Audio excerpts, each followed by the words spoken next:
So you guys went on a crazy ride this time. You're just joining it, of course, Nick. Rick, for you, what was it like to kind of jump into the Fallen universe? I mean, you've had two big films, and then you've done action yourself, but this kind of feels like it stepped it up a bit. It was a huge responsibility. I mean, this is a very successful franchise that had two big, huge, action-packed movies. And when Gerard Butler called and asked me to come in on the third one, but to really kind of do something where we took it in a new direction and create more of an origin story, so that you weren't following events, you were actually following the man Mike Banning, and having it be about him, so that you get to now play with this in-depth character stuff and complexities of what it would like to be guarding a man that you endear as a father figure, meeting your father for the first time in many, many years that you've been tracking. All these different type of complexities while you're trying to entertain the audience and create this big action summer movie. And Morgan, you went from the Speaker of the House to Vice President to President. What was that like to kind of take over the Angel Has Fallen universe as the Commander-in-Chief? Well, you don't have any sense of the progression as a person. You're going to say whatever lines are presented to you in either job, So I don't, as an actor, I don't get the feeling of like, well, now I'm president, hot damn.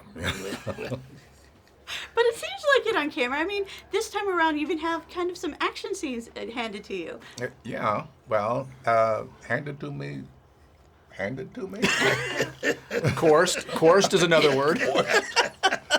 Yeah, but I agree with Rick in that there is an added bit of grit to throwing your actors into as much of the action as is safe.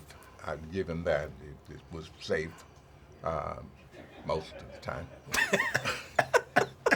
Well, talking about action, Nick, your character brought a lot into it. I think one of my favorite scenes was just the wood scenes where everything is just blowing up. It was so fun to watch, but it also, I felt like, added a lot to your character, because that's how we got to know kind of the scope of what your paranoia, kind of, I guess. Well, yeah, he's a guy that participated in Vietnam. Probably he had an artillery battery, and a major ordered him to move down in the valley. He moved down the valley, and he lost half his men.